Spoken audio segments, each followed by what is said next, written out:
keep playing. Where are you going? For a walk. Isn't it getting awfully dark? Have you done the homework already? Why shouldn't I go for a walk in the dark? Central America, Louis XV, 60 lines of Homer, 7 equations. Damn this homework! When the Latin paper wasn't due tomorrow, too. There's nothing you can think about without homework getting in the way. I'm going home. Me too. Good night, Melchior. Sleep well. You know what I've always wondered, Moritz? What are we doing in this world anyway? As far as school is concerned, I'd rather be a cab horse. And what do we go to school for? We go to school so they could give us exams. And what did they give us exams for? So we can flunk.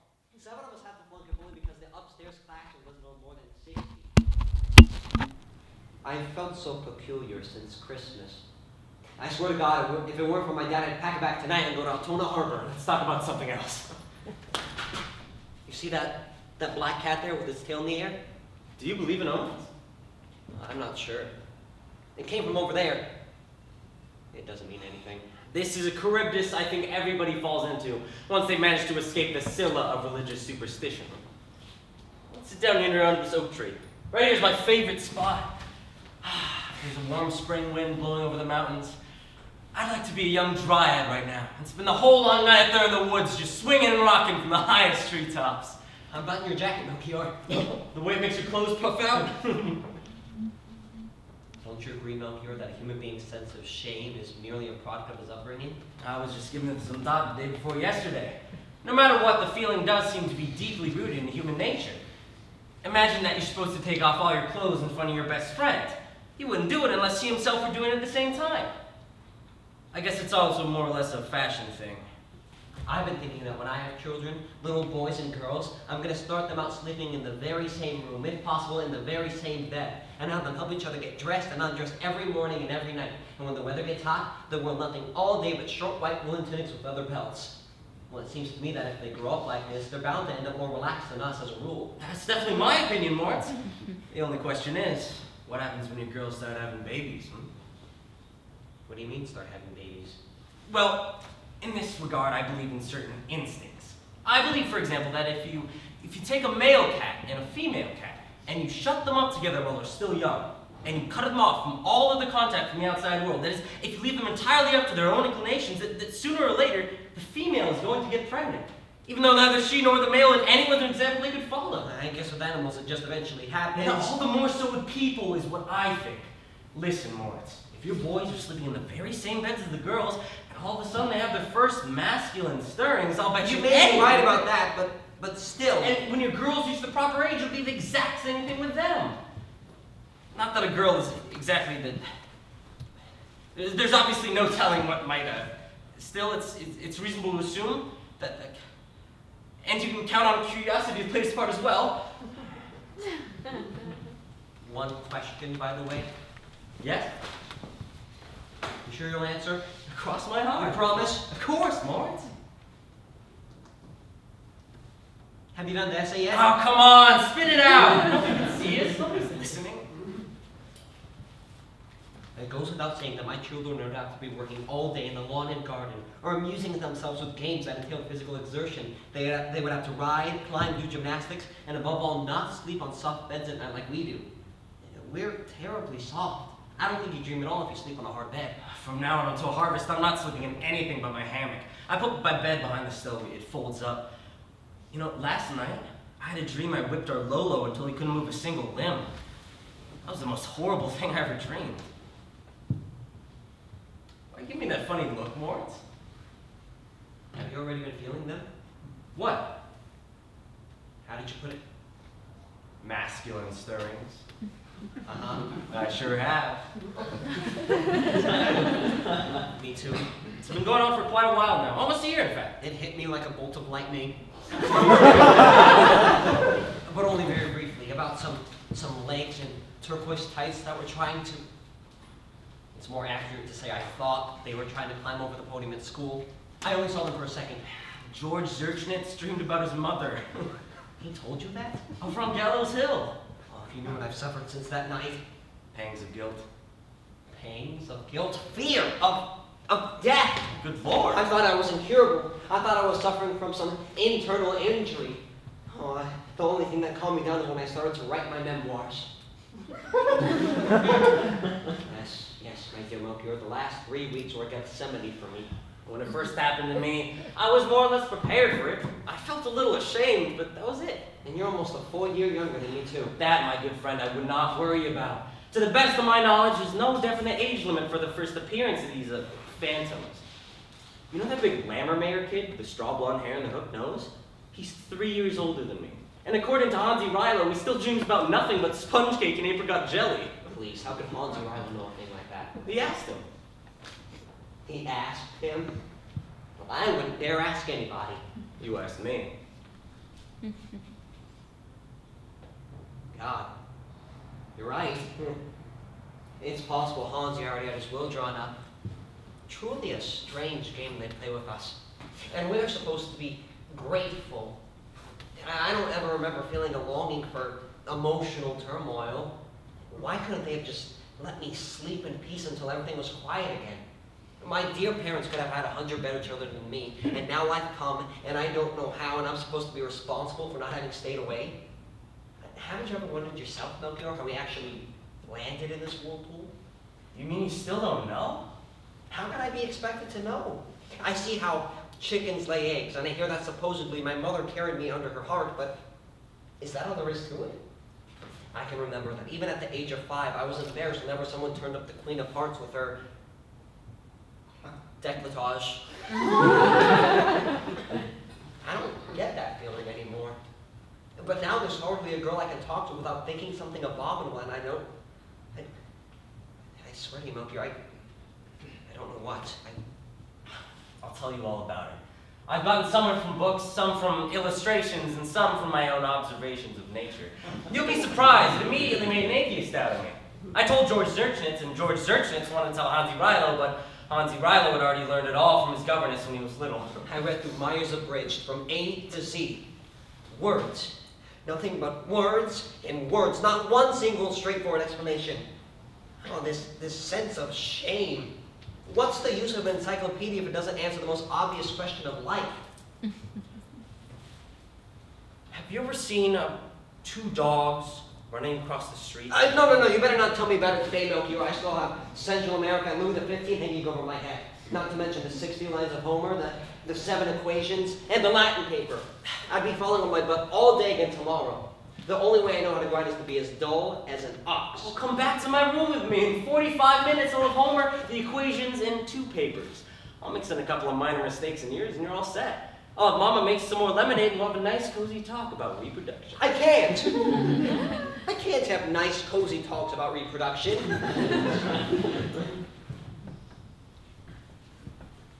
If you want to do me a favor, give me your information in writing. Write down everything you know for me. Make it as clear and short as you can, and stick it in between my books before gym tomorrow. I'll take it home without knowing I have it. At some point, I'll come across it unexpectedly. I'll have no chance but to glance through it with a weary eye. If it's unavoidable, you might also add a couple of illustrations. You're like a girl. Anything you say, though, it's the only work that completely interests me. One question, Moritz. Have you ever seen a girl? Yes. Completely, though. Totally. So have I! Illustrations won't be necessary then. During the shooting matches at Lilic's Anatomical Museum. If I'd been caught, they would have thrown me out of school.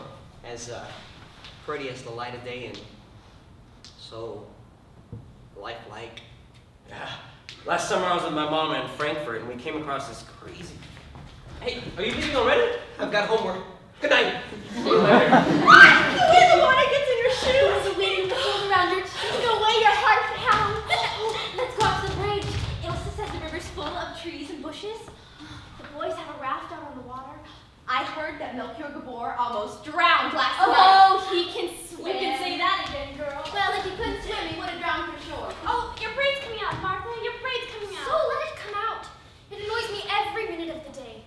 I can't wear it loose like you. I can't wear it short like Wendla. Even at home, I have to keep it up all because of my aunt. I'll bring some scissors to confirmation class tomorrow. You can be saying, "Blessed is the man who walks not in the counsel of the wicked," and I'll cut it off. For God's sake, Wendla! Papa would beat me to a pulp, and Mama would lock me in the coal cellar for 3 nights. What do they hit you with? Sometimes I think they'd feel something was missing if they didn't have a nasty little brat like me. Oh, now. Weren't you allowed to run a sky blue ribbon through the yoke of your chemise? Pink satin. Mama says pink looks good with my pitch black eyes. Blue looked so cute on me. Mama dragged me out of bed by my braids. I fell out on the floor with my hands out like this. You see, Mama prays with us every night. That can't be true. There you have it. There you have it. Oh, we'll see about that. We'll see about that. At least she'll never have her mother to blame. Who? Can you imagine what Mama meant by that, Thea? Not me. You, Wendla? I would have just asked her. I lay on the floor and I screamed and I howled and then Papa comes in. Rip! Off comes my chemise. I'm out the door. There you have it. She wants to go out on the streets like that now. That can't be true. I was freezing. I slept in a gunny sack all night. I couldn't sleep in a sack to save my life. As long as a person doesn't get beaten. But you could suffocate in there. No, the sack ties under your chin. Your head stays out. And then they beat you? Only if there's something special. What do they beat you with? I don't know, all sorts of things. Does your mother think it's indecent to eat a slice of bread in bed? No. I can't help thinking that they do have their fun, even if they never talk about it. When I have children, I'm gonna let them grow up like the weeds in our flower garden. Nobody pays any attention to them. And they're so tall, so thick. And meanwhile, the roses in their planting boxes are growing scrawnier by the second. When I have children, I'm gonna dress them all in pink. Pink hats, pink skirts, pink shoes. Only the stockings black as night. And then when I go out for a walk, I'm gonna have them march along right in front of me. What about you, Wendla? You already know you're gonna have some? Why shouldn't we have some? Well, it's true, Aunt Wendla doesn't have any. That's because she isn't married, you stupid goose. My Aunt Thea was married 3 times, and she didn't have a single one. Well, what would you want, Wendla, if you did have some? Boys or girls? Boys. I want boys too. Me too. Better 20 boys than 3 girls. Girls are boring. Yeah, if I hadn't been born a girl, I definitely wouldn't want to become one now. Well, I think that's a matter of taste, Marta. Every day I think of how happy I am to be a girl.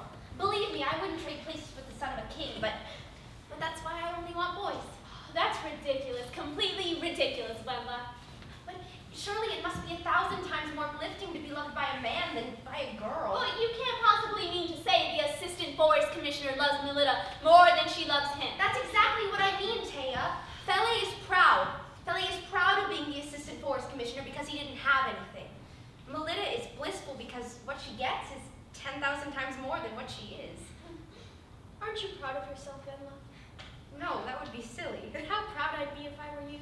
Just look at the way she puts her feet down, the way she looks straight ahead, the way she carries herself. Marta, if that isn't pride. I'm just happy I'm a girl. If I wasn't a girl, I'd kill myself so that the next time Oh, he has a wonderful head. That's how I imagined the young Alexander when he was studying with Aristotle. They say he's number 3 in his class. Professor Brockenbond says he can be number 1 if you wanted to. He's got a nice forehead, but his friend has more soulful eyes. Moritz Stiefel of all the dopes. Well, I've always gotten along quite well with him. Every time you're around him, he makes you look like an idiot. At the children's ball the Rilows gave, he offered me some chocolates. Wendla, imagine they were all soft and warm. He said he had them in his pocket for too long. Imagine this. Melchior Gabor told me at that party that there's not anything he believes in the world anymore. Not a god, not a hereafter, not anything in the world at all. Have any of you seen Moritz Stiefel? He's in trouble. Why is he in trouble? Kids that play with matches get their fingers burned. I sure as hell would not want to be where he is now. The shamelessness, the incredible God. What are you talking about? What are we talking about? I'll tell you. Yeah, I don't want to be the one who talks. Me neither, no way. I'll give you 5 minutes. Simply put, Moritz Stiefel got into the conference room. The conference room? The conference room right after Latin. He hung back on purpose. He was the last one out of class. I was halfway around the corner when I saw him open the door. What the hell you say? I hope you're lucky not to land in hell himself. The administration must have left the key in the door. Or Moritz has a skeleton key. He'll at least get detention. And a note in his report If card. it's not already full of ass. There he is. White as a sheet. Moritz, what have you done? Nothing. You're feverish. With happiness, with bliss, with jubilation. Caught you? I passed. Melchior, I passed. So now the world can end. I passed. What a way, I passed. I must have run it 20 times. I can't believe it. I passed. Oh, sweet God, it was still there. It was still there. I passed. Oh, I don't know. I feel so strange. The ground is spinning. Oh, Melchior, if you knew what I've been through. Congratulations, Moritz. Just plead God you got away with it. Oh, you don't know, Hansy. You have no idea what was at stake. For 3 weeks, I've been sneaking past that door like it was the gates of hell. Then today, I notice it's ajar. I think if you offered me $1 million, nothing gonna stop me. I'm standing in the middle of the room. I open the file, turn the pages, and I find it, and the whole time, oh, it makes me shiver. And the whole time? And the whole time, the door's wide open right behind me. How I got out of there, how I made it down the stairs, I have no idea. Did Ernst Robo pass too? Oh, yes, indeed, Hansy. Ernst Roba also passed. Then you couldn't have read it right. Not including the idiots, there's 61 of us, including you and Robo. And the classroom upstairs doesn't hold more than 60. I read it perfectly right. Ernst Robel's getting moved up the same as me, both of us provisionally, of course, to begin with. During the first quarter, we'll see which one of us has to make way for the other. Oh, poor Robel. God knows I'm not worried about myself. I've been too close to the edge now for that. I bet you 5 marks you don't make. You're broke. I don't want to wipe you out. From now on, I'm going to grind like hell. I can say it now. You can take it or leave it. Nothing matters now. I know how true it is. If I hadn't have passed, I would have shot myself. Show off. I wish I'd been there to see it. What do you want to bet? A sock in the mouth? Come on, Moritz, let's go to the Rangers' house. Let's get out of town, come on.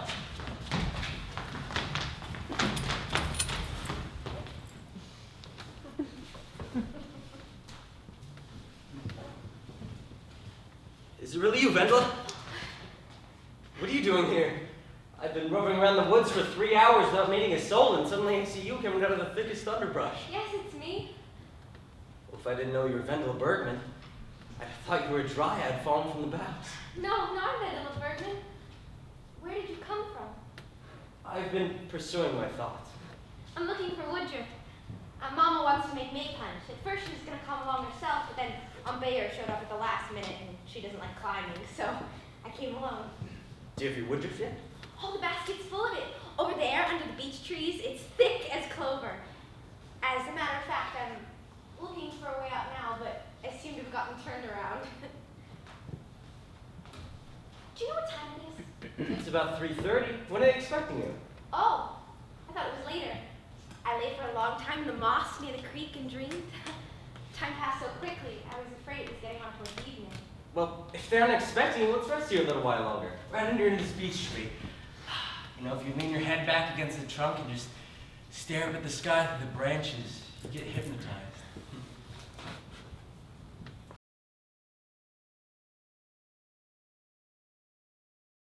For weeks now, Wendla. I have to be home by 5. Oh, it's okay. We'll go together. I'll carry your basket and we'll take the path to the ravine. In 10 minutes, we'll be on the bridge. You know, when you lie like this, with your head in your hands, the strangest thoughts. What did you want to ask me, Melchior? I heard, Wendla, that you often visit poor people. That you bring them food and clothes and money, too. Do you go at your own free will, or does your mother send you? Usually my mother sends me. It's poor worker families with scads and children. The husbands can't find work, and we have lots of old stuff lying around in dressers at home. But what made you think of it? Well, when your mother sends you, do you like to go or not? I love to go. How can you ask? But the children are dirty, and the women are sick, and the rooms are full of trash, and the men hate you because they don't Well, work. that's not true, Melchior, and if that were true, I'd go there all the sooner. What do you mean all this sooner? I'd go there all the sooner. It would make me even happier to be able to help them. So it's for your own pleasure that you visit poor people? I visit them because they're poor. But if it didn't make you happy, you wouldn't go? Could I help it if it makes me happy? And yet for this, we're supposed to go to heaven. Which means that this whole thing that's been keeping me awake every night for a month now is true. Can a miser help it if visiting sick, dirty children doesn't make him happy? Oh, I'm sure it would make you happier than And anything. after this, we're supposed to die an eternal death. I'm gonna write a treatise and send it to Reverend Bleakhead. He's the cause of all this.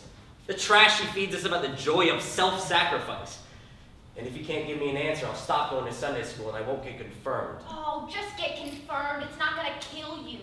If there weren't those white dresses for us and those trooper pants for you, a person might be able to get excited There's about no it. such thing as sacrifice. There's no such thing as selflessness. I watch the good people enjoying the warmth of their hearts, and I watch the bad people trembling and groaning. And I watch you, Wendla Bergmann, shaking your curls and laughing, and it makes me feel as stone sober as an outcast.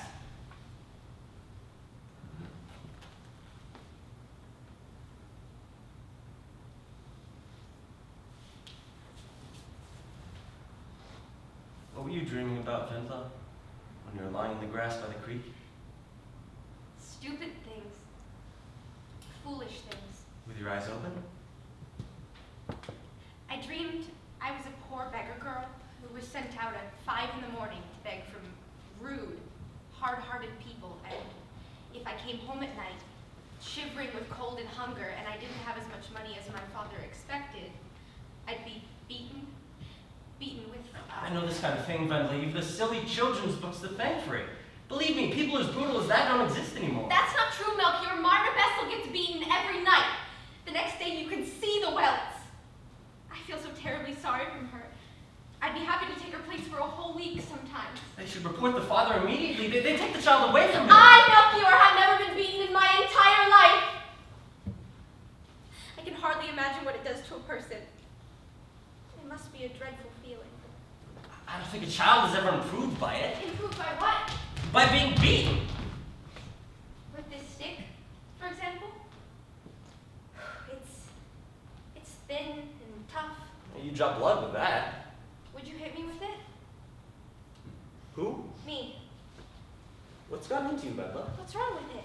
Just calm down. I'm not gonna hit you. What if I let you? Never. What if I asked you? Are you out of your mind? I've never been beaten in my entire life! You can ask for a thing like that? Please. Please. I'll teach you to ask.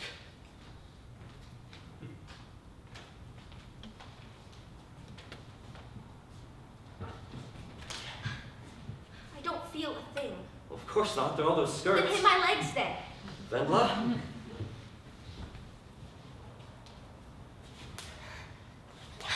Oh, you're patting me. You're just patting me. Wait, you whistle up the same right out of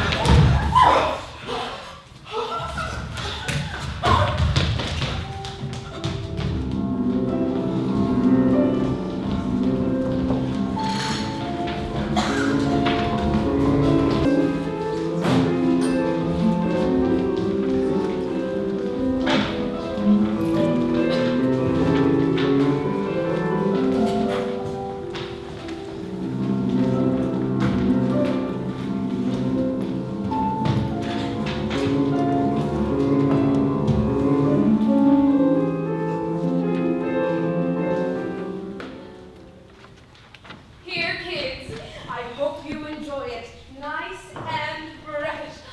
Hello, Mr. Stiefel. How are you? Thank you, Mrs. Gabor. I'm listening to the dance down there. You don't look at all well, though. Are you sure you're feeling all right? I answered nothing. I've been going to bed on the late side the last few nights. Can you believe it? He was up all night studying. You shouldn't do things like that, Mr. Stiefel. You should take care of yourself. Don't neglect your health. School is no substitute for good health. Take brisk walks in the fresh air. That's worth more at your age than memorizing Virgil. I'll take brisk walks to the fresh air. You're right. You can do your exercises while exercising, too. Why didn't I think of that? I'd still have to do the written work at home. You can do the written work here with me. You know, don't you, Mama, that Max von Trent came down with brain fever? Hansy Rilow came to class yesterday and told Mr. Hart-Payne that he just died while he was with him. Well, says Mr. Hart-Payne, don't you still have 2 hours of detention to do from last week? I have the slip from the custodian. I want this matter straightened out once and for all. The entire class will participate in the funeral. Hansy was stunned. What book do you have there, Melchior? Faust. Have you read it yet? Well, not all of it. Right now we're doing the Walpurgis Night. If I were you, I would have waited another year or two. But Mama, I can't think of any other book where I found so many great things. Why shouldn't I read it? Because you don't understand it. Mama, you have no way of knowing that. I know I'm not in a position to appreciate all the work and all of its sublimity, But but we always read together. It greatly facilitates our comprehension. Melchior, you're old enough to know what's good for you and what's bad for you. Do whatever you think you can justify to yourself. I will be the very first to express my gratitude if you never give me any reason to have to deny you something. I just want to call your attention to the fact that even the best things can have harmful effects if a person is not yet equipped with the maturity to properly appreciate them. I will always prefer to place my trust in you rather than any given educational method. If you need anything else, kids, come out and call me, Melchior. I'll be in my bedroom. Your mama meant the business, Gretchen.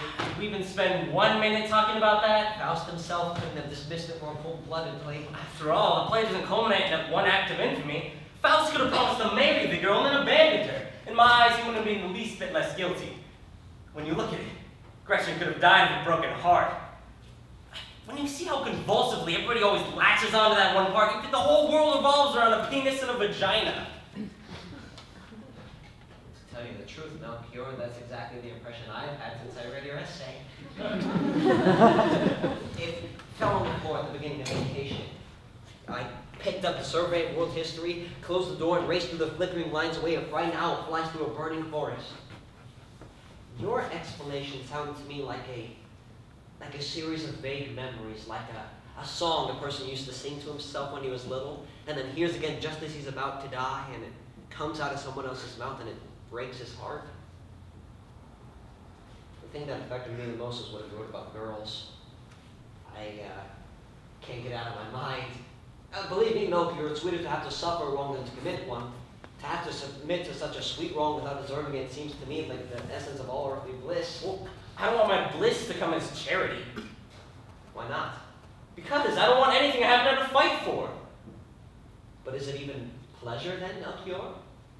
A girl's pleasure is like the rapture of the gods. A girl's natural disposition makes her put up a fight. She keeps herself free from any kind of bitterness right up until the last second so she can be transported straight to heaven. A girl is still afraid of hell at the very moment she feels paradise blossoming. A girl takes hold of a chalice that earthly lips have never touched before. A cup of nectar that flames and sparkles as she drains it. I imagine the satisfaction a man gets out of this is stale and flat. Imagine it however you want, but keep it to yourself. I don't like to imagine it.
What would the chimney sweep know about the stork? He'd yakety-yak about all sorts of humbug he doesn't even believe in himself.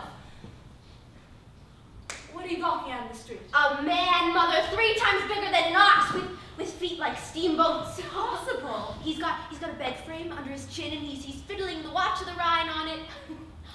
Oh, he just went around the corner. Just never ruled her up, will you? Scaring the life out of your old dumb mother. I'd be surprised if you ever start showing good sense. I've stopped hoping. Yeah, me too, Mommy, me too. It's really too bad about my good sense. Mommy, I have a sister now who's been married for 2.5 years, and I'm an aunt now for the 3rd time, and I still have no idea how it happens. Don't, Mommy, don't be sad. I mean, who am I supposed to ask and not you? Tell me, Mommy, how did it all happen? What's going on? You can't seriously expect me to keep on believing in the stork when I'm 14. Goodness gracious, what a strange little girl you are today, the ideas you get. I certainly can't do a thing about that. Oh, why not, Mommy? Why not? It can't be anything so terrible if it makes everybody so happy. God, Go get dressed, young lady, go get dressed. I'm going.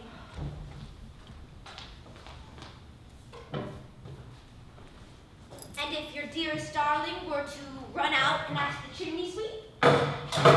It's enough to drive you mad. Come here, baby, come here, and I will tell you what.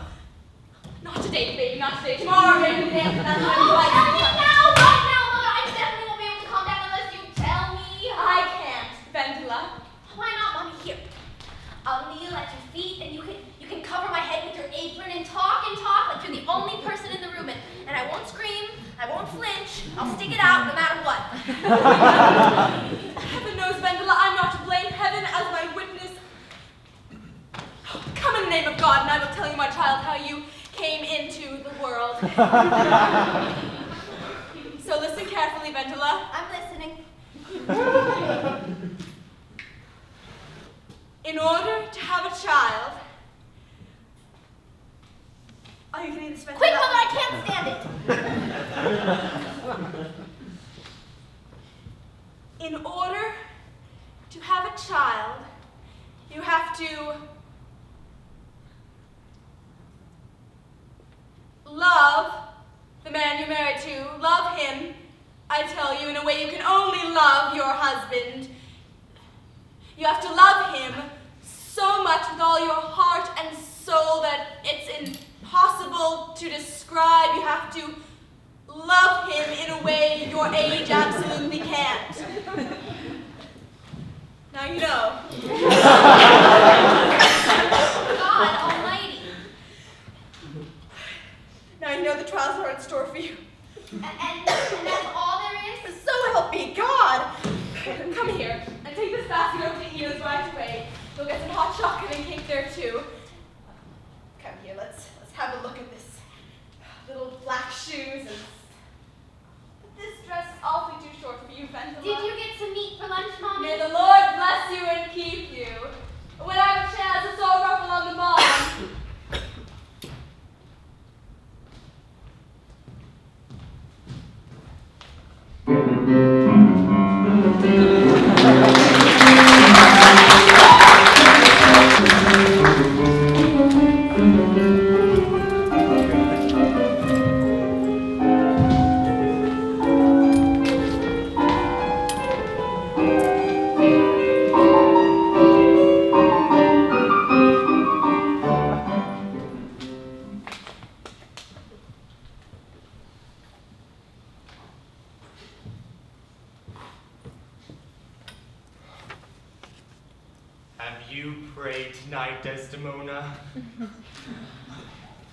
Our Father who art in heaven.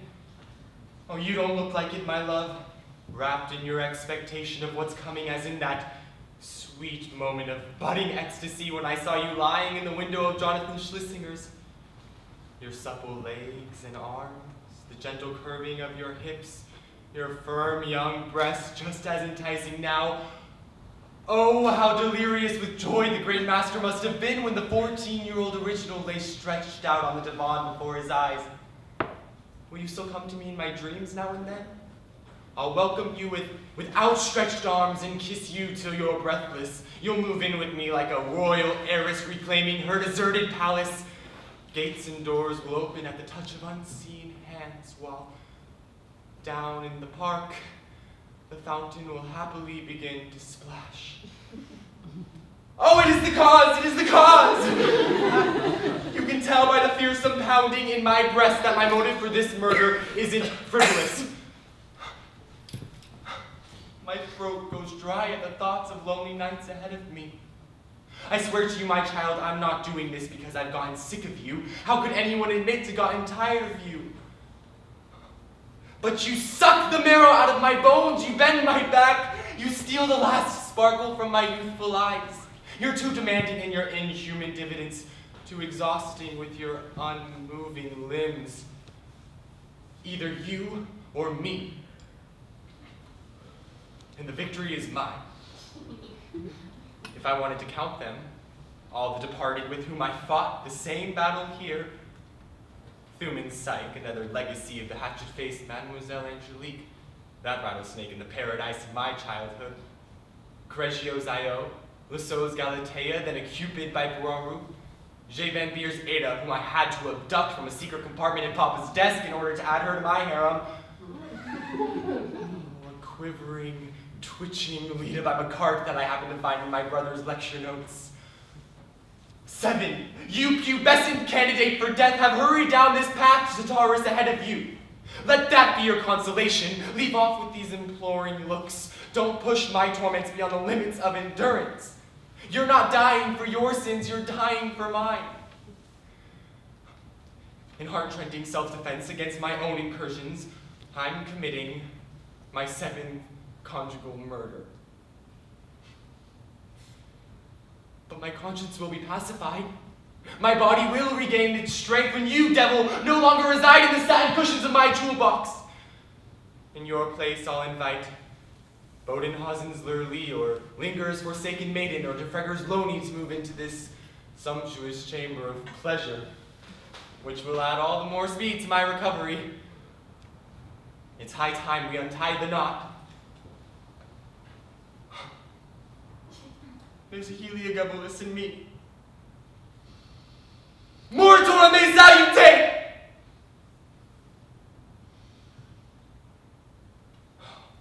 Girl, why do you press your knees together? Why even now are you mindful of inscrutable eternity? One twitch and I'll set you free. One feminine gesture, one sign of lust, of sympathy, girl. I'll frame you in gold and hang you above my bed.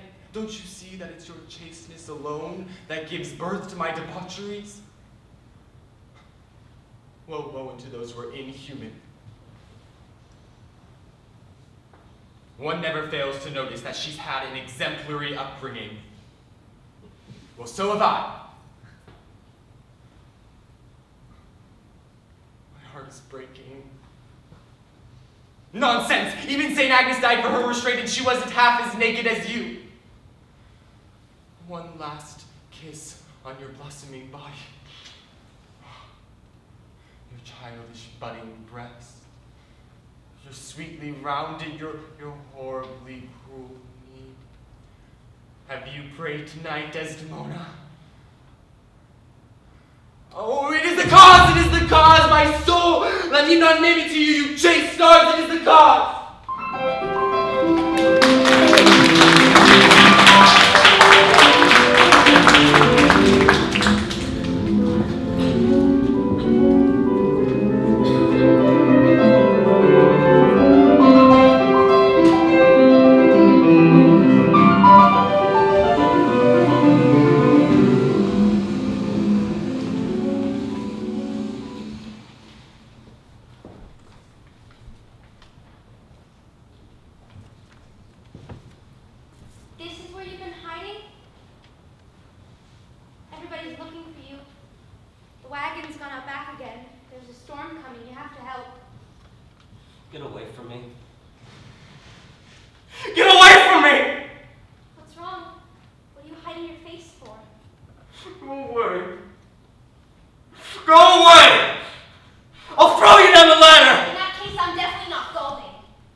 wonderful smell.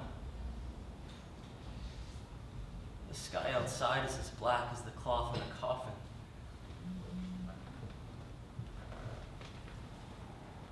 All I can see is the glowing poppy on your breast. And I can hear your heart beating.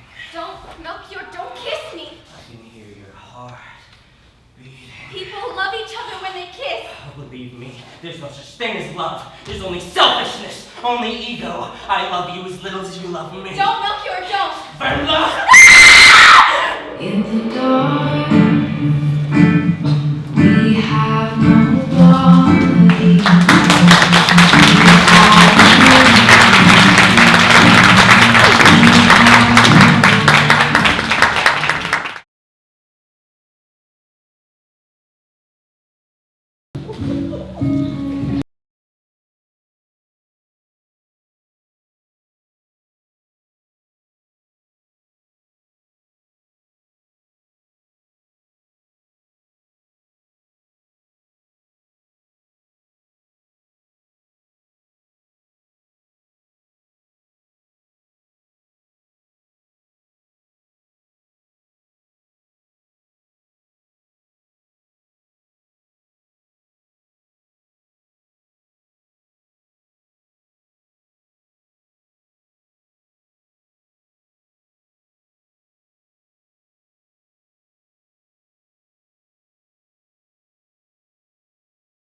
For 24 hours I have considered and reconsidered everything you wrote to me, and it is with a heavy heart that I now take up my pen.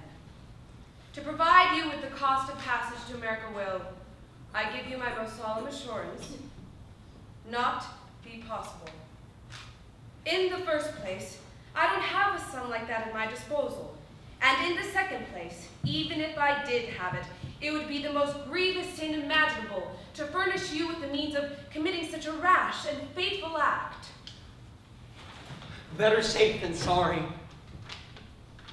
I don't fit in. Let them climb up over each other's heads. I'll pull the door shut behind me and set myself free.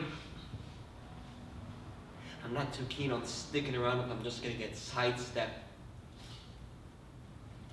I didn't force myself on them. Why should I force myself on them now?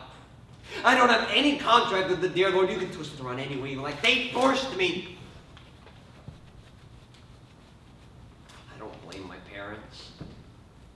They had to have been prepared for the worst, though. They were old enough to know what they were doing. I was only a baby when I came into the world. Otherwise, I would have been smart enough to become a different person. Why should I have to suffer for the fact that everyone else was already here? You would be doing me a bitter injustice, Mr. Stiefel, if you were to see my refusal a sign of insufficient love. On the contrary, it is be the most gross violation of my duty as a motherly friend if I were to allow your momentary distress to cause me to lose my own head as well, and blindly yield to my immediate impulses in this situation. I am fully prepared, should you so desire, to write to your parents. I will try to convince your parents that in the course of this term you did as much as you were able to, that you would not only have exhausted your strength to the point where a strict judgment on your abilities would not only be unjustified, but indeed would have the most detrimental of effects upon your spiritual and physical well-being. It must have been dropped on my head. If a person gives a mad dog to me, as a present, I'll give the mad dog back to him. And if he doesn't take his mad dog back, I'll be humane and... I must have been dropped on my head. A person comes into the world entirely by chance and shouldn't, after careful consideration.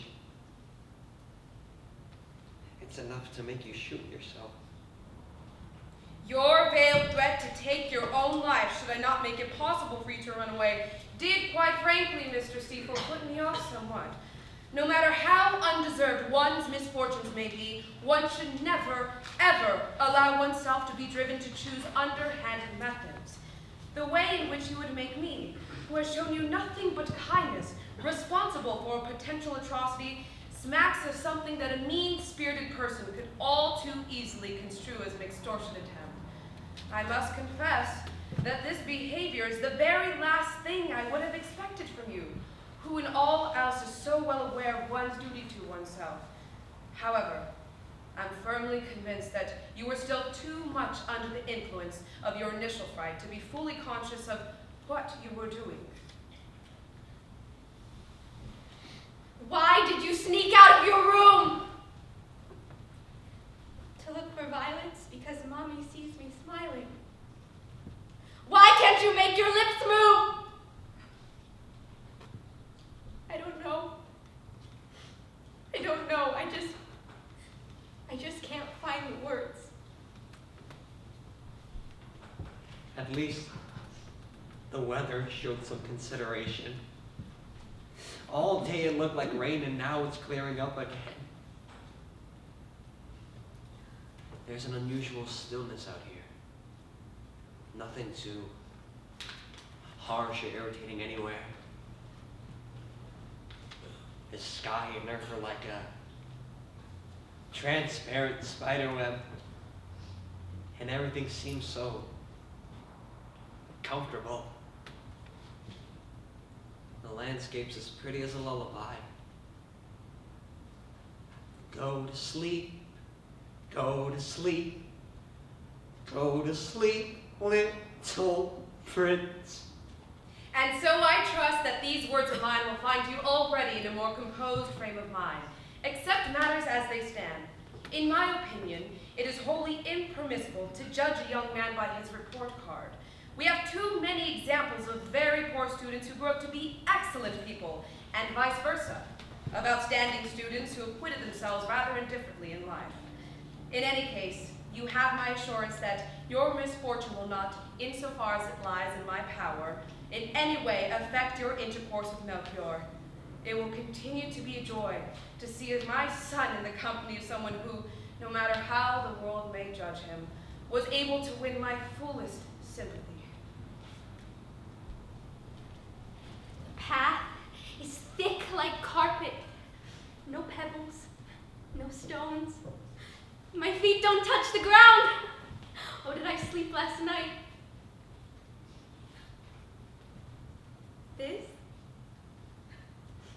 This is where they were? I'm starting to feel as serious as a nun at communion. I don't want to cry again today. I don't want to think about my funeral again.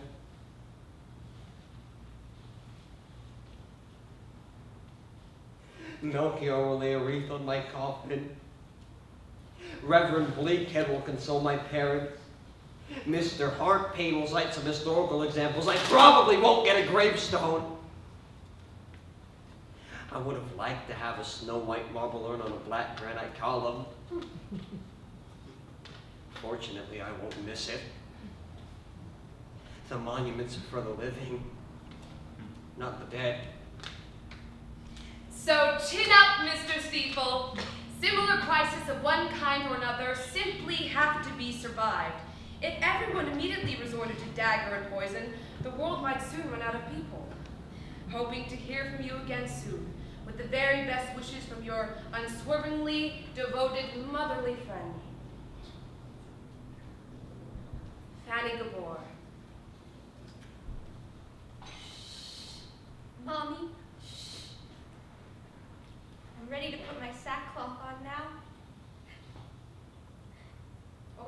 someone would come who I could throw my arms around and talk to.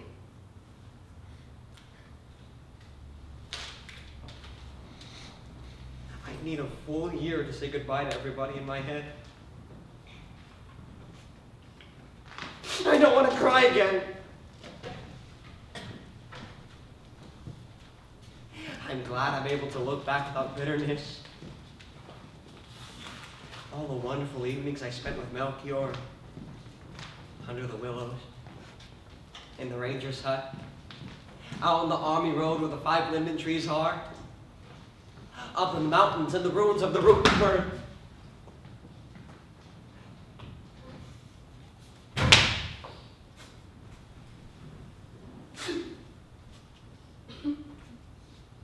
I sob with sorrow for my fate.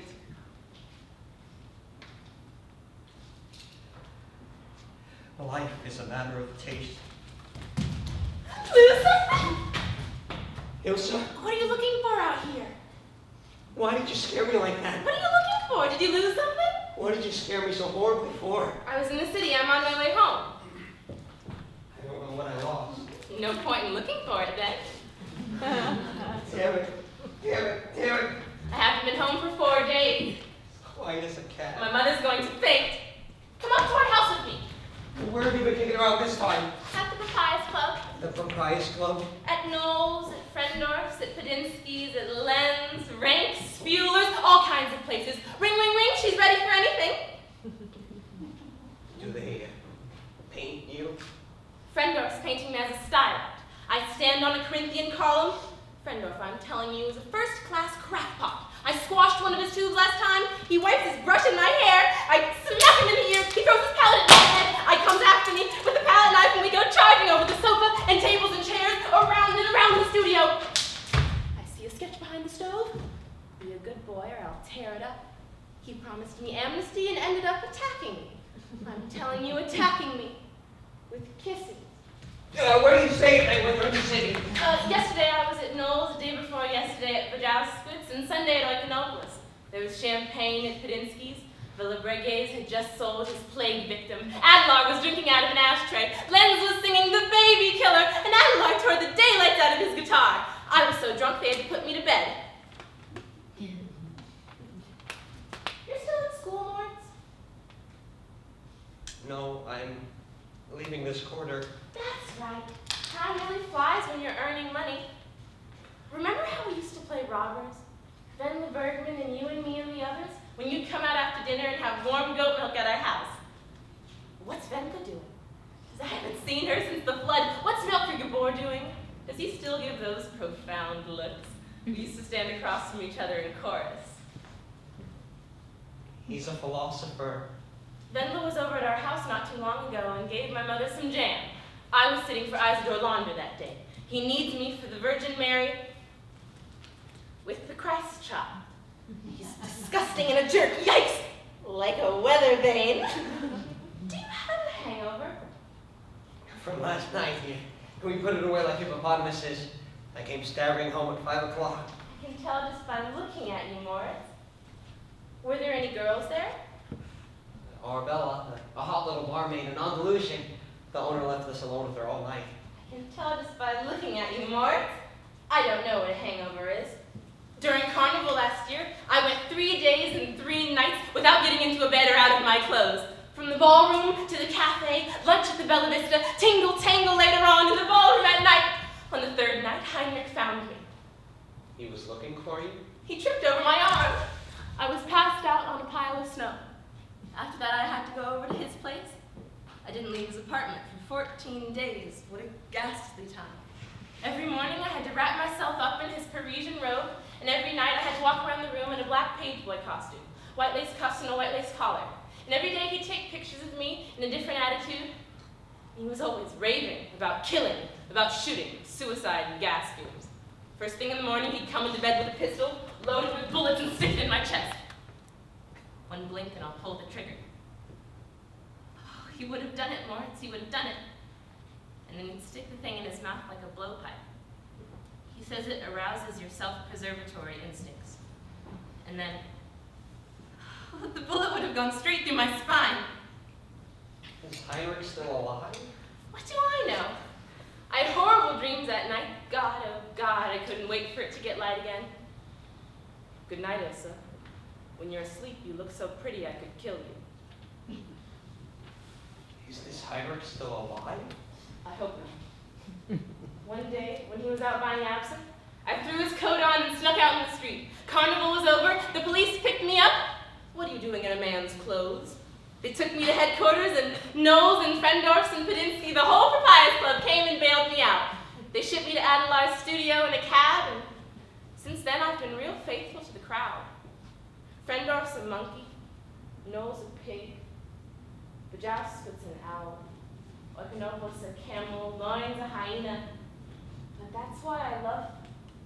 Every one of them as much as the others, and wouldn't want to be attached to anybody else, even if the world was full of archangels and millionaires. I have to go back outside. Come up to our house with me. Oh, what for? What for? To have warm goat milk at our house. I'll hang a little bell around your neck. I have a curling iron you can play with. I can't. I still have the Sassanids and the Sermon on the Mount and the parallel pipes on my conscience. Good night, Ilse. Sweet dreams.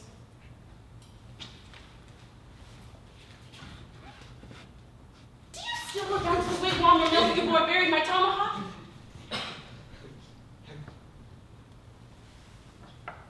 I'll be on the trash heap by the time you guys are ready.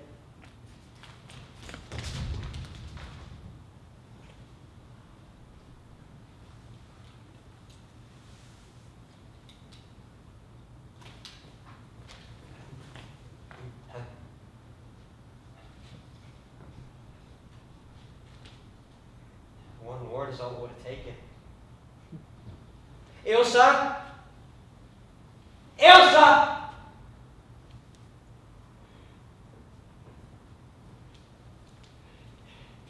She can't hear me.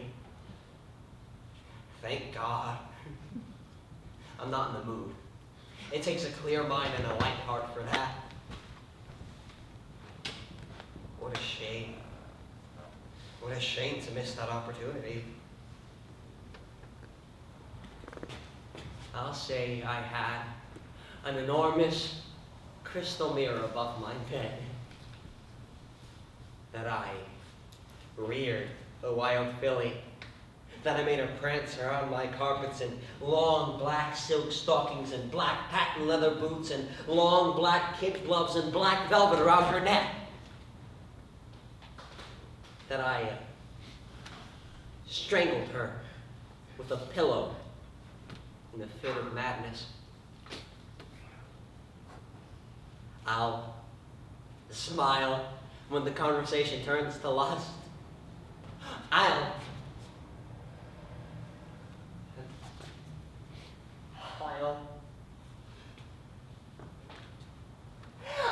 scream! Scream to me with you, Ilse! The Proprietors Club! Unconsciousness! It takes my strength away! This sunny child! This lucky thing! This floozy on my trail of tears! No! No! No! No! No!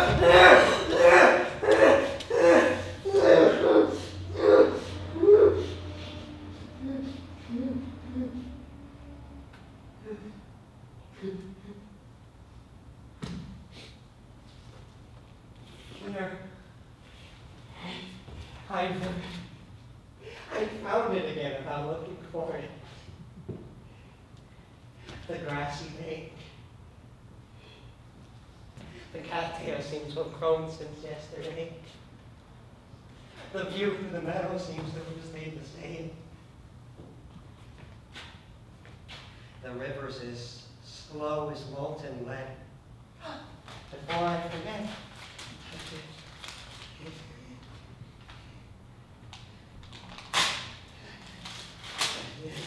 the pieces are so wild, up and down, this way, that way, souls, shooting stars!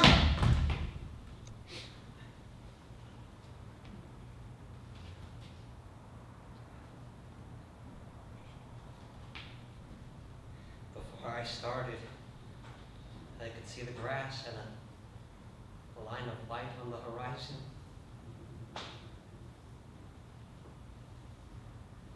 it's getting dark.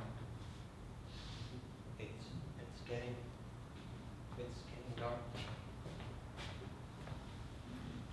It's getting dark. It's getting.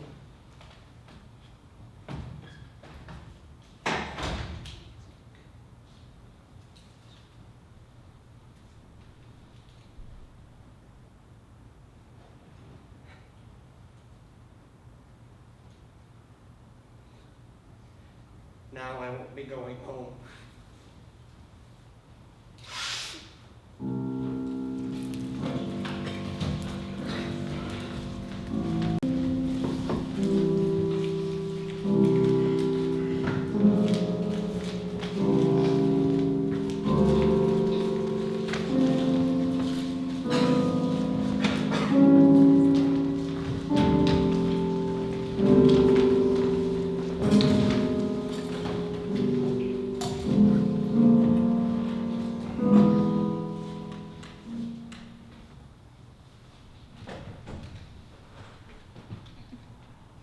Do any of you gentlemen wish to make any further comments?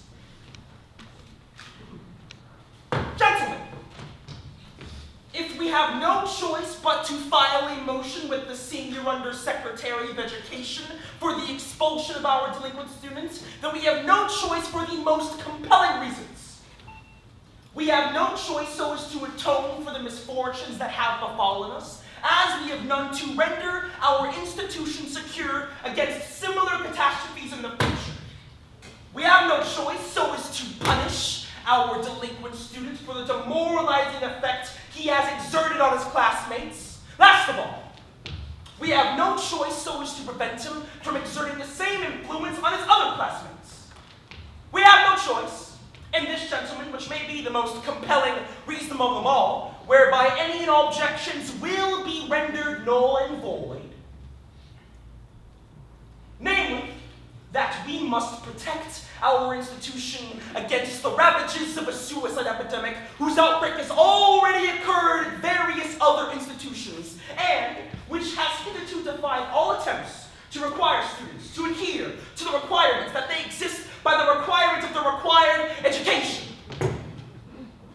Do any of you gentlemen just wish to make any further comments? I can no longer resist the conclusion that the time has come to open up a window somewhere. The current atmosphere resembles that of an underground catacomb.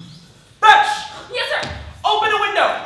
We have sufficient atmosphere outside, thank God. Do any of you gentlemen wish to make any further comments? If our esteemed colleagues wish to have a window opened, I, for my part, have no objections to raise. I'd only like to ask that whichever window wish to be opened not be directly behind my back. Fetch! Open the other window! Now, do any of you gentlemen wish to make Without meaning to prolong the controversy, I, for my part, would like to say that the other window has been bricked up since last autumn. Fetch! Close the other window! I find myself obliged, gentlemen, to file a vote to the motion. For any of my esteemed colleagues who wish to have the only window which can be opened, rise from your seats. 1, 2. 1, 2. Fetch! Yes, sir. Close the other window! As for my part of the opinion, I find that the atmosphere outside leaves nothing to be desired. Now, do any of you gentlemen wish to make any further comments? Gentlemen, let us assume that if we were to neglect to file a motion with the Senior Under-Secretary of Education for the expulsion of our delinquent students, well, in that case, then the Senior Under-Secretary of Education will hold us responsible for the misfortunes that have befallen us. Of the various other institutions that have been afflicted by the suicide epidemic, those of which that have had more than 25% fallen victim to its ravages have been suspended by the Senior Under-Secretary of Education.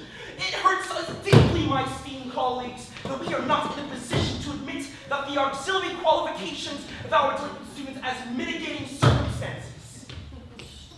Lenient treatment, which could respectively be justified for our delinquent students, could not respectively be justified for our acutely threatened existence of our institution.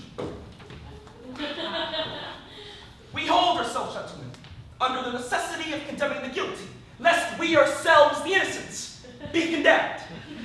Fetch! Bring him up! If the current atmosphere is officially viewed as little to nothing to be desired, then I suggest that over summer vacation, that the other window be break them as well. If our esteemed colleague Fitztongue wishes to have that other window bricked up, I would like to raise a motion that our esteemed colleague Fitztongue have a ventilator installed in his upper sinuses. Oh, I don't have to stand for this. I don't have to stand for this. I don't have to stand for any of this nonsense. I am in control of all of it.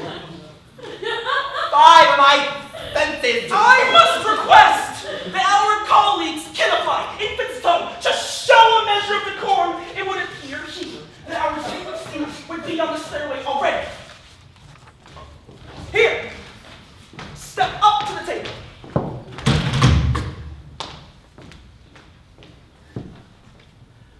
After Mr. Stiefel received word of the wicked crime his son had committed, the distraught father, in hope of garnering clues to the cause of the abominable misdeed, searched the effects of his son Moritz, whereby chanced to find, in a place really irrelevant to the discussion, a document, which in of itself is not possible of rendering the abominable misdeed comprehensible, does provide, unfortunately, with an all too adequate explanation of the criminal's moral derangement preceding the period of the crime. Written in dialogue form, entitled Copulation. Furnished with just life-size illustrations, bursting with the most shameless obscenities, the 20-page treatise in question could satisfy the most sophisticated demands made by a depraved libertine that can make upon pornographic literature. Not you want to remain silent! After Mr. Stiefel had furnished us with the documents, and after we had given the distraught father a promise that we would identify the author at all costs, we compared the handwriting at hand with the handwriting of every fellow student with the deceased transgressor, and it revealed, with the unanimous judgment of the entire faculty and of the highly esteemed opinion of the professor of calligraphy, the most serious imaginable similarity with yours. Sir, if you are to remain silent! Notwithstanding the overwhelming similarity as adduced to by unimpeachable authorities, we believe that we must refrain from taking any further steps so that we can interrogate our delinquent student for the crimes against decency for which she is charged, and in connection with the motives of suicide resulted therefrom. So this is you nothing to do are to answer respectfully formulated questions that I present to an order of respectful yes or no. That's fine. I must request that our secretary and Professor Killify take up the minutes to follow this with the spoken proceedings as possible. Fetch the fire! Fetch! Useless! Fetch! Useless!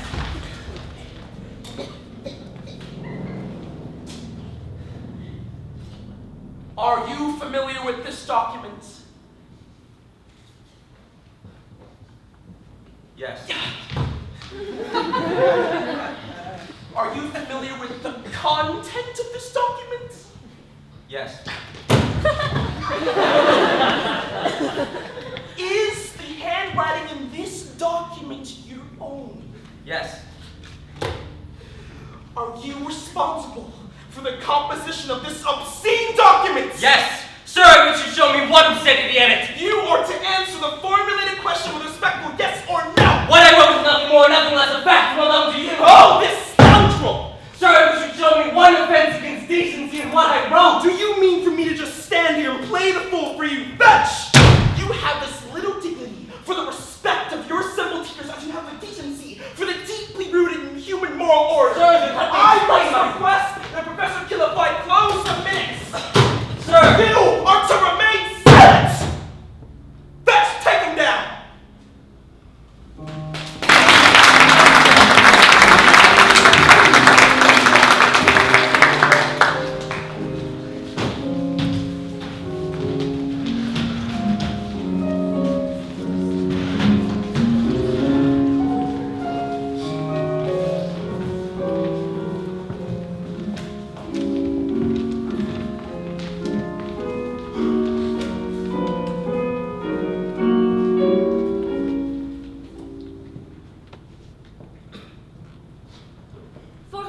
whosoever spurns the grace which the Eternal Father has bestowed upon those born in sin, he shall die a spiritual death. But whosoever has lived in evil and served in evil, in willful, carnal denial of the honor due unto God, he shall die a corporeal death. However, whosoever has wickedly cast off the cross, which the all-merciful one has inflicted upon him for his sins, truly, truly I say to you, he shall die an eternal death.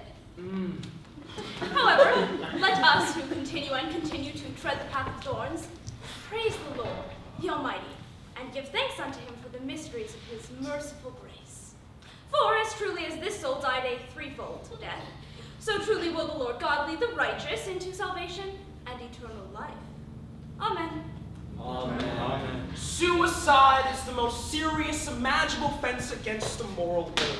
Despicable, debauched, depraved, degenerate, and dissolute. I wouldn't have believed my own mother if she told me a child could treat his parents so rottenly. And to do a thing like that to a father for day and night, 20 years, thought of nothing but the welfare of his child. Well, we know that for those who love God, all things work together for the best. It's quite probable he would not have passed in any case. And even if he had passed, you most certainly would have held him back next spring. Oh, nasty, nasty bit of weather. Makes my guts jump. Well, if you don't intervene immediately with a couple of stiff grogs, you can kiss your heart valves goodbye. Rest in peace, old sport. Give my regards to my eternal brides. Their sacrifice is not forgotten. And commend me most devotedly to our gracious Lord. Oh, your poor stooge, for the sake of your angelic innocence, they'll put a scarecrow on your grave. Any sign of a gun? They don't have to look for any gun. Did you see him, Robert? The dirty, slimy, filthy fraud. Who saw? Who? That's the thing, they put a sheet over him. Was his tongue hanging out? His eyes, that's why they put the sheet over him. Horrible. Are you quite sure he hanged himself? Well, I heard there was nothing left of his head. Nonsense, ridiculous. I had the rope in my hand. I've never seen anybody that hanged themselves that they didn't cover up. He couldn't have found a ruder way to send his regards. What the hell? They say hanging's very pretty. The thing is, we had a bet. He owed me 5 marks. We had a bet, so I wouldn't flunk. It's your fault he's lying there. You called him a show-off. Whoop-de-doo, I had to cram all night myself. If he had just learned his Greek literature, he wouldn't have needed to hang himself. Have you done the essay yet, Otto? Just the first paragraph. I have no idea what I'm going to write. Weren't you there when Schmaltz assigned it? I'm gonna cobble something together from Democritus. I'll see if I can find anything in Myers-Briggs. Have you got anything, like, for like a Virgil tomorrow? Hurry, hurry, the grave diggers are coming. Shouldn't we maybe wait, Elsa? What for? I'll bring over some new ones. We'll keep bringing them. You're right, Elsa. I'll take up our roses. They'll really thrive here. I water them every time I go by. I'll bring over some forget-me-nots from the meadow and irises from home. Oh, they should be spectacular. Spectacular. I was just across the bridge when I heard the bang. Poor thing. And I know the reason, too. Did he say something to you? Oh, well, I won't say anything. Cross my heart.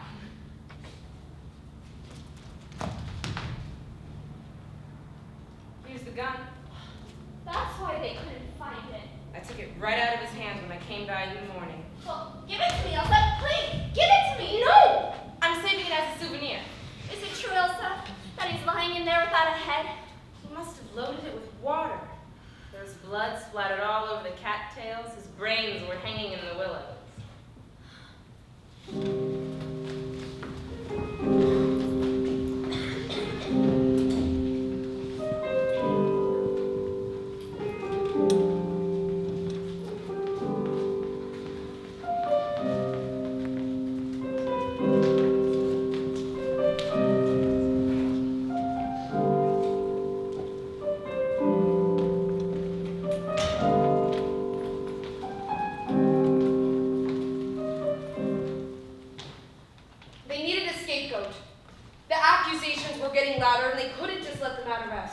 And now my child has had the bad luck to run afoul of those pedants at exactly the wrong time.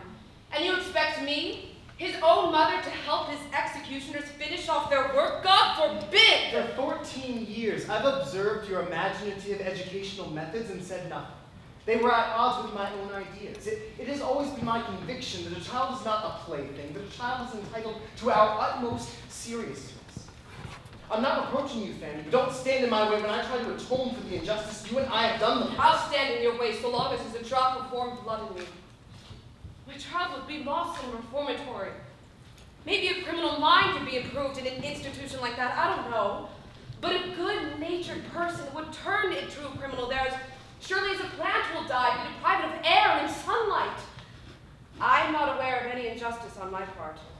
I continue to thank heaven for having shown me the way to awaken an upright character and noble mind in my child. I mean, what did he write anyway? It would never occur to me to make excuses for him. It's not his fault he was expelled from school. And if it were his fault, he certainly paid for it. You may understand all this better. You may theoretically be completely in the right, but I cannot allow my only child to be stripped from me and hounded to his death. That's out of our hands, Fanny. That's a risk we accepted along with our happiness. It wasn't his fault he was expelled from school, nor would it have been his fault if he hadn't been expelled from school. You're too optimistic. You see a cocky little prank, and what we're dealing with is a deeply flawed personality. You women aren't competent to judge such things. The person who can write the kind of thing that Melchior wrote is tainted in the very core of his being. The man was affected. A half-reality personality couldn't bring himself to do a thing like that. Now, none of us is a saint. Every one of us veers from the straight and narrow. But what he wrote, however, represents a principle. What he wrote manifests that exceptional spiritual corruption we lawyers categorize with the expression moral insanity. Now, whether anything can be done about his condition, I'm not in a position to say. Let's not argue anymore, Fanny. I can feel how hard this will be for you. I know you adore him because he mirrors so completely your natural virtuosity. Rise above yourself. Now is the time to finally be selfless towards your son. God help me. There's no fighting an attitude like this. Only a man could talk this way. Only a man can let himself be so blinded by the dead letter. Only a man can blindly ignore what is staring him in the face. I have treated Melchior responsibly and prudently. Since the very first day I saw he was sensitive to impressions from his environment.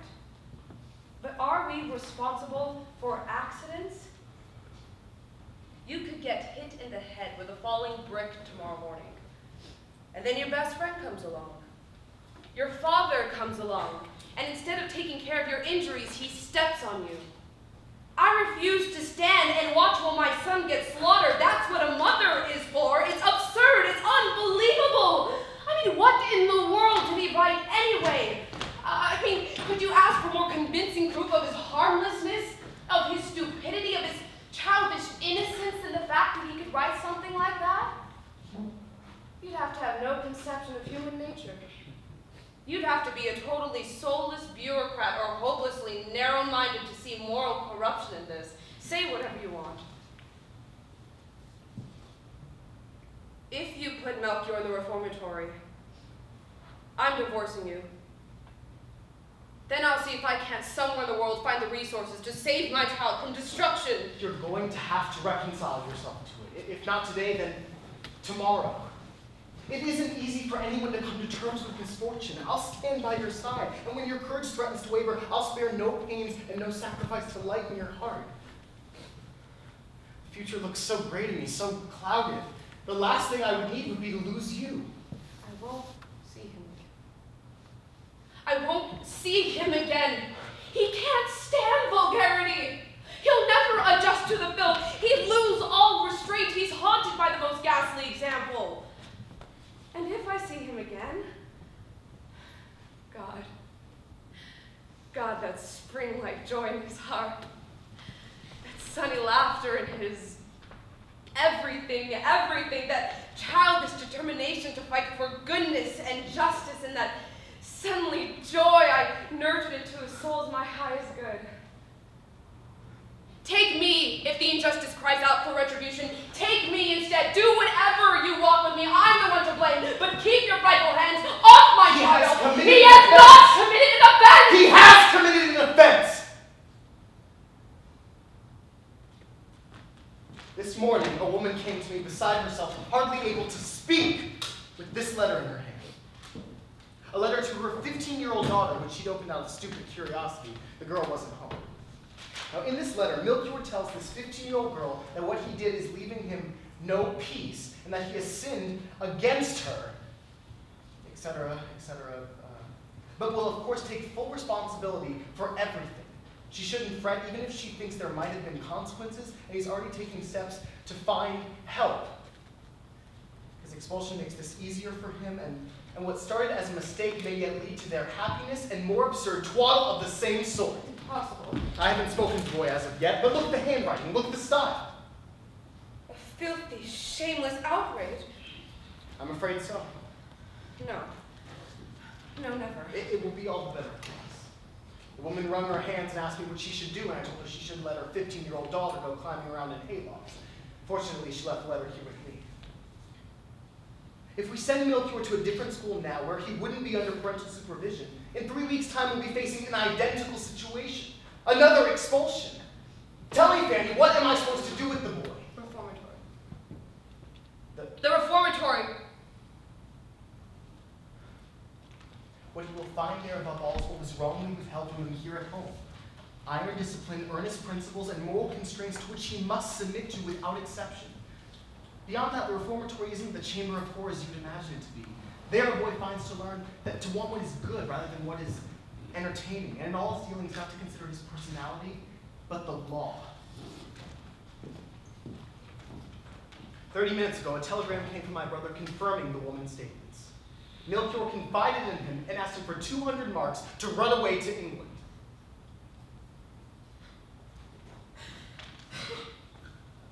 Merciful heaven!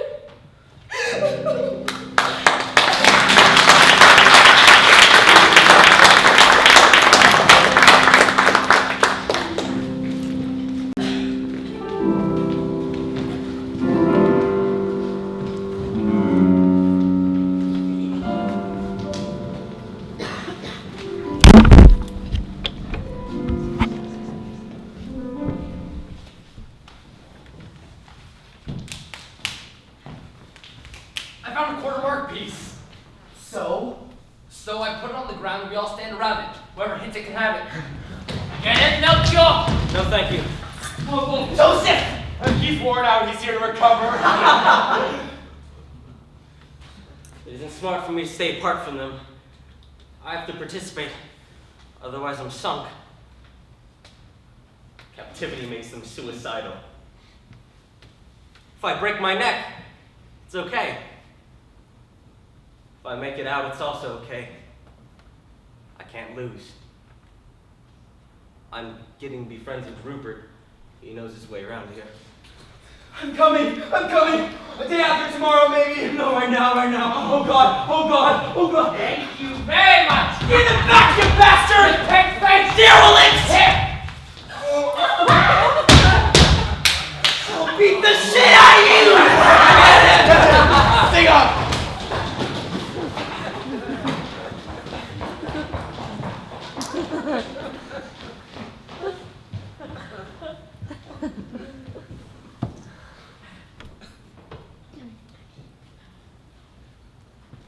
Whenever I think about her, the blood rushes to my head. And Moritz is like lead in my feet.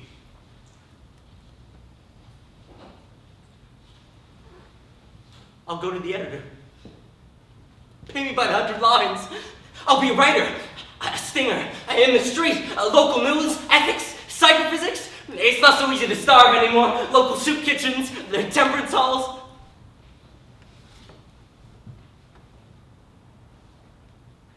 She hates me. She hates me. Because I stole her freedom. And no matter what I do, it's still rape. I can only hope that gradually, as the years go by, in 8 days, there's a new moon.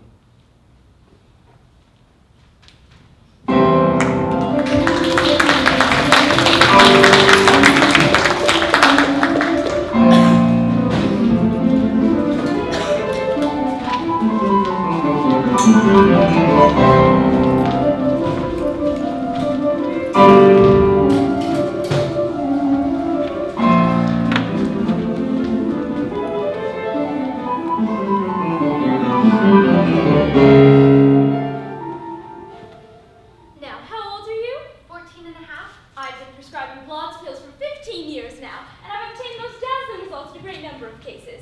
I prefer them to Cod Liver Oil and iron tonics. Begin by taking 3 to 4 pills a day and increase the dosage as rapidly as you can tolerate.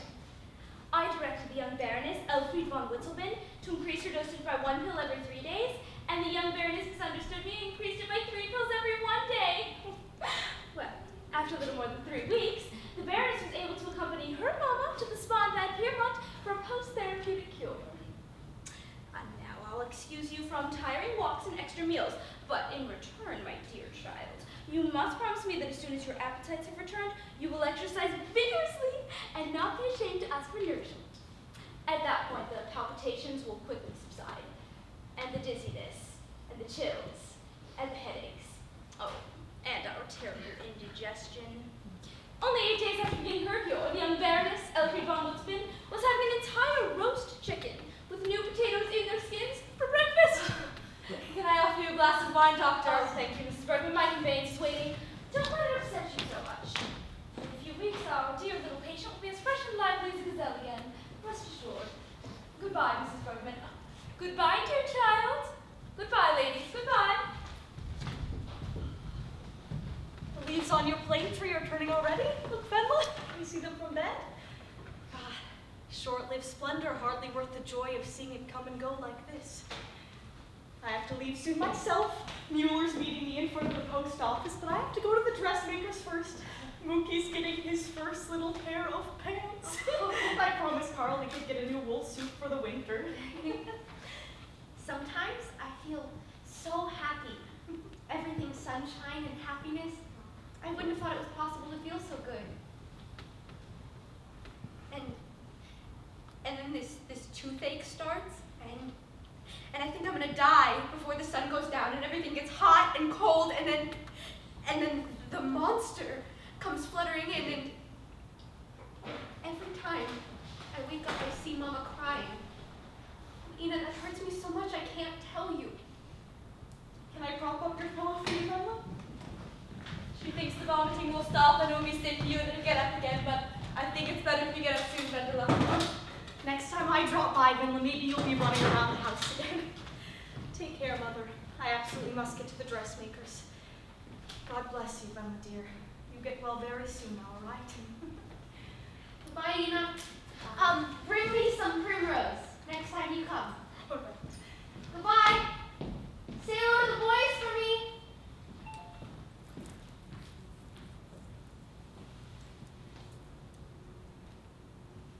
What else did she say up there, Mother? She didn't say anything, darling. She said Miss von Witzelben also had a tendency to faint, but that's almost always the case it is with anemia. Did she say I had anemia, Mommy? She said you should have lots of milk and meat and vegetables when your appetite comes back. Mommy? I don't think I have anemia.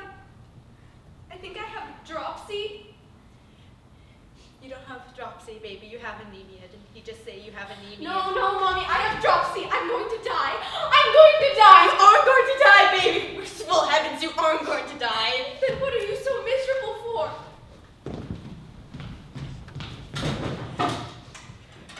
You aren't going to die, baby. You don't have dropsy. You have a baby. Oh, why did you do this to me? I didn't do anything. Oh, stop denying it, Wendla. I know everything. I could bring myself to say it before. Oh, Wendla, what have you done? Mommy,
too hard. Let's not be sad. Life's too short. You see them hanging there, but you're worn out, and tomorrow they'll be crushed. Being tired's as unbearable as being hungry. Oh, I am worn out. This one last glowing muscatel. I can't summon the strength for it. If I pull the branch down, it will bob around above our mouths. Neither of us have to move. We'll bite the fruit off and let the bare stem snap back up to the vine. No sooner have you made a decision when, lo and behold, your vanished strength comes surging up again. It's never going to get much better than this. I can already see myself as the Reverend Broble, an affectionate little housewife, an extensive library, rights and privileges in every circle of society. You get 6 days to think, and on the 7th day you open your mouth. When you go out for walks, schoolboys and schoolgirls want to shake hands with you, and when you come home, the coffee is steaming, the cake is on the table, and girls are bringing apples to the garden gate. Can you imagine anything nicer? I imagine half-closed eyelashes and half-open lips with Turkish draperies. Look, I don't believe in grand emotions. The reason why our parents wear long faces is to cover their stupid thoughts. When they're by themselves, they call each other blockheads just like we do. I know they do. When I'm a millionaire, I'm gonna build a monument to God. Think of the future as a bowl of milk with sugar and cinnamon. One man spills it and cries, and the other churns it and sweats. Why not just skim the cream off? Or don't you think we could learn how? We'll skim the cream off. And let the chickens eat the rest. I've slipped out of plenty of nooses already. We'll skim the cream off, Hansy. Why are you laughing? Maybe when we look back on an afternoon like this, 30 years from now, it will seem indescribably nice. And now it's happening without any effort at all. Why shouldn't it? If a person happened to be by himself, he might even cry. Let's not be sad.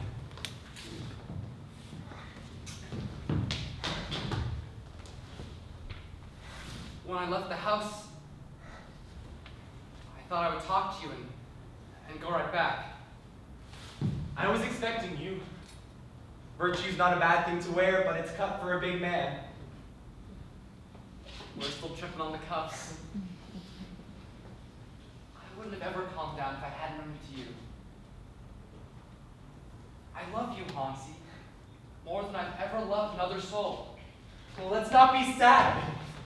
Maybe when we look back on an afternoon like this, it will seem ridiculous.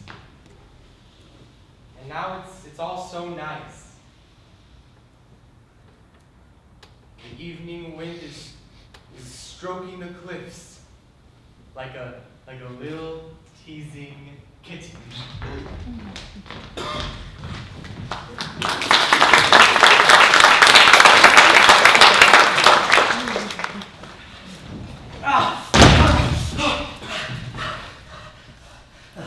The pack won't follow me in here. While they're combing the brothels, I can catch my breath and see where I stand. My coat torn to pieces. My pockets empty. The most harmless person can do whatever he wanted to me. During the day, I'll have to keep going through the woods. I knocked across them. The flowers didn't freeze until today. The ground is barren all around. In the land of the dead.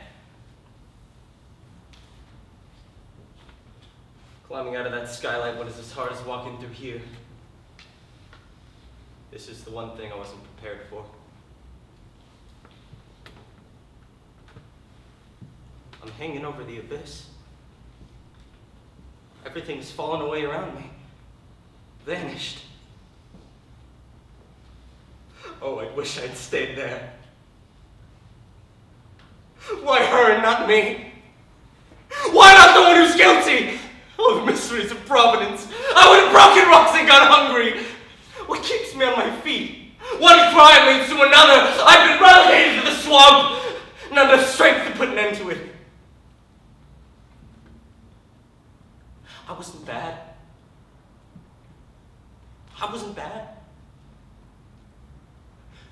I wasn't bad. No mortal has ever walked the grave so enviously. Oh, if I had the strength. Oh, if I could go crazy this very night!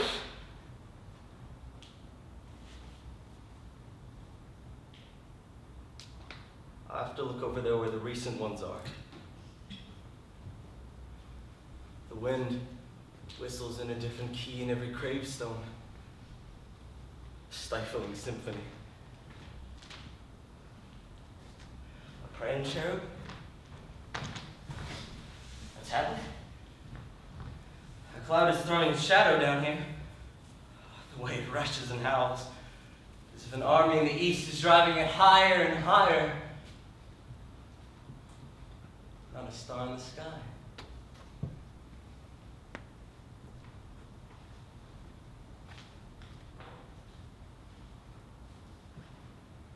A plot with holly around it? Holly? Little girl. Here rests in God, Wendla Bergmann, born May 5th, 1878, died of anemia, October 28th, 1892. Blessed are the pure of heart.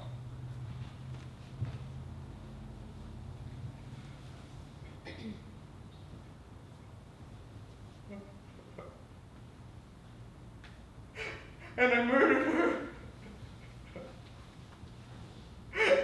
I murdered her! I have nothing left but despair. I can't cry here. Out of here! Out! Just a minute, Melchior. Oh, this is a rare opportunity. You have no idea how crucial the timing and location are. Where did you come from? From over there. You knocked over my cross. I'm by the wall. Give me your hand, Melchior. You are not Moritz, Stiefel! Give me your hand! I'm quite sure you'll be grateful. It will never be this easy again. We're meeting by a rare and happy chance. I came up especially. You mean you didn't sleep? Well, not what you call sleep. We sit on church steeples, gables, wherever we want. In torment? For the fun of it. We skim past maples, past lonely forest chapels. We hover over the scenes of accidents, over public meetings, fairgrounds, parks. When we're inside people's houses, we crouch in chimneys and behind the bed curtains. Give me your hand. We don't fraternize with each other, but we see and hear everything that goes on in the world. We know what people do when strife over is stupid. And we laugh at it. What good does that do? What does it need to do any good for?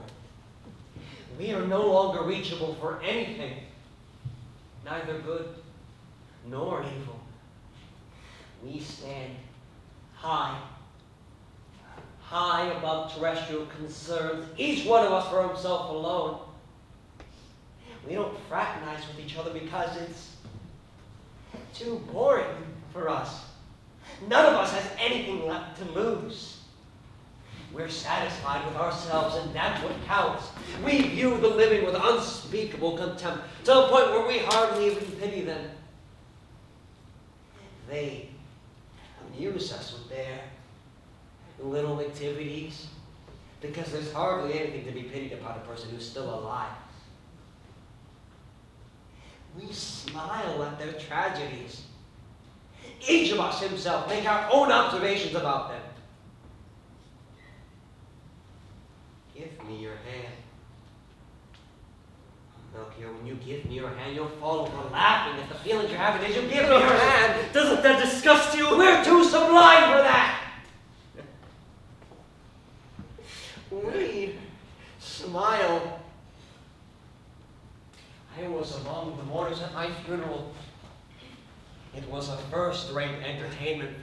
That's what sublimity is, Melchior. I wailed and wailed, and I sneaked over to my wall to laugh until I ate. Our incomparable sublimity is truly the only point of view that makes all the garbage digestible. I'll bet they were laughing at me before I made the leap. I'm not interested in laughing at myself. The living are truly not to be pitied for being alive. I never would have guessed it myself either. And now it's incomprehensible to me how anyone could be so naive. Now, I can see through the fraud so clearly there's not a wisp of fog left. How can you hesitate? Give me your hand. In the snap of a neck, you'll be sky high above yourself. Your life is a sin of omission. Can you forget? We can do anything. Give me your hand. You only have to give me your pinky. You might be an old man before you have another opportunity like this. Hey, if I accept Moritz, and we seal it with a handshake, I'll be doing it out of self-contempt. I'm an outcast now, where deadly courage is buried in the ground, and I see nothing left that can stand between me and my destruction. I feel like the most lonesome creature in the universe. Why do you hesitate? Leave! Who are you? That will become clear. Get out of here! What business do you have here? I shot myself. Then stay where you belong. You're finished. Don't pester us here with your grave smells. Take a look at your fingers. They're starting to crumble. Please don't send me away. Sure, who are you? Don't send me away. Please. Let me be a part of things for a little while longer. I won't disagree with you about anything. It's so horrid up there. Then why do you go on and on about your sublimity? Why do you know it's so? Why deliberately lie? If it means so much to you, stick around. But be careful with the mumbo jumbo, my friend, and do me a favor and leave your rotting hand out of it. Are you or aren't you going to tell me who you are? No! I suggest that you trust me. And to start off, I suggest that you get out of here. You're my father? Wouldn't you recognize your father by his dear voice? No. Your dear father, as we speak, is seeking comfort in the strong arms of your mother. I'll open up the world to you. This whole thing is under temporary distress because of the miserable situation you're in. It'll all seem ridiculous once you've got a warm dinner under your belt. Only one of them could be the devil. With all the things I'm guilty of, a hot dinner's gonna give me back my peace of mind. That depends on the dinner. I'll tell you this much. The little girl would have given birth exquisitely. She was ideally built. It was the abortion methods of Mother Schmidt that killed her. I'll introduce you to the people. I'll broaden your horizons in the most fabulous way. You won't miss a single interesting thing this world has to offer. Who are you? Who are you? I can't put my hands into somebody I don't know. You won't be able to know me till you put yourself in my hands. Oh, you think so? It's a fact. And by the way, you don't have a choice. I can give my hand to my friend whenever I want to. Your friend is a charlatan. Nobody smiles if they've got a penny left in cash. The sublime humorous is the most pitiful, woeful creature in creation. Be that as it may, if you don't tell me who you are, I'm gonna give the humorist my hand. Well, he's right, Melchior. I was exaggerating a little. Take advantage of him. Let him treat you. He may be masked, but at least there's something underneath the mask. Do you believe in God? Depends on the circumstances. Will you tell me who invented gunpowder? Bertolt Schwartz, alias of Constantine and Klitzen, a Franciscan monk in the year 1330. I wish he'd lost the recipe. Oh, you would have just hanged yourself. What do you think about morals? Hey, kid, am I your student? How should I know what you are? Don't fight! Please don't fight with what's the point? 2 living men and 1 dead one at 2 in the morning in the cemetery. And we're just gonna fight like a bunch of drunks. I expected a privilege and a pleasure to attend these proceedings. The ghost has a point. One shouldn't forget one's decency. Morals, I believe, to be the real product of 2 imaginary quantities. The imaginary quantities are supposed to and want to. The product is morals, and the reality cannot be denied. I wish you told me that before. My morals were the death of me. It was because of my parents that I put a gun in my hand. Honor thy father and mother, that thy days shall be long. The scriptures seem phenomenally silly in my case. Don't delude yourself, my friend. Your mother and father would have killed themselves as little as you. In strict point of fact, they would have done their storming and raging just for the sake of their health. That may be true, as far as it goes, but I can tell you positively, sir, that if I'd gone ahead and given Moritz my hand right now, it would have been solely and exclusively the fault of my morals. That is exactly why you're not Moritz. I really don't think the difference is all that essential. At least not so compelling that you couldn't have chanced to meet with me too, Mr. Stranger, when I was trotting around the alders with the gun in my pocket. You don't remember me? Even when you were standing between death and life. In strict point of fact, I don't think this place is for such a far-reaching discussion.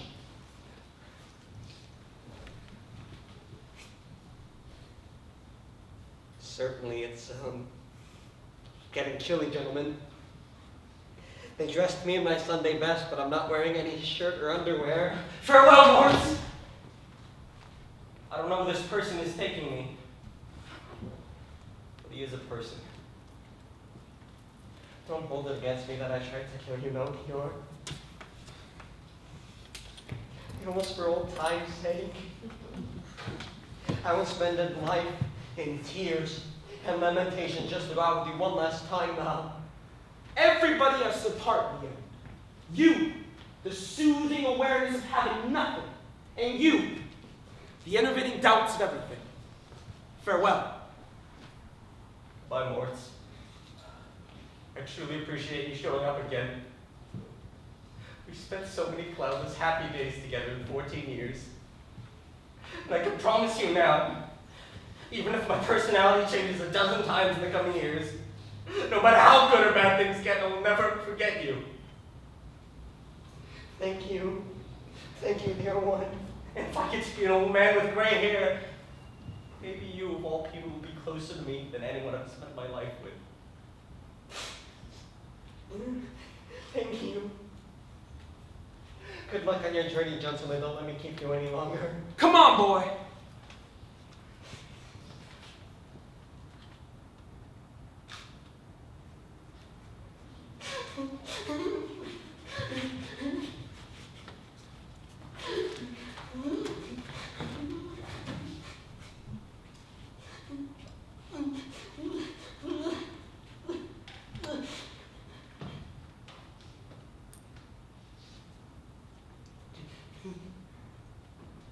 The moon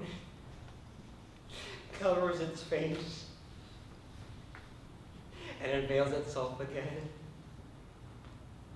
It doesn't look the least bit smarter.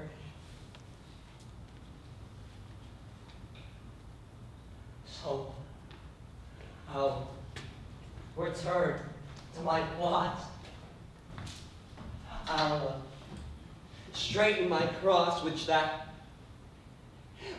maniac kicked over so inconsiderately.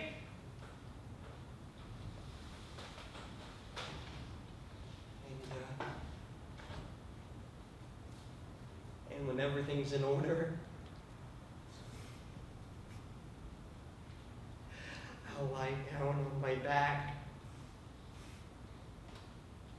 warm my bones with decay,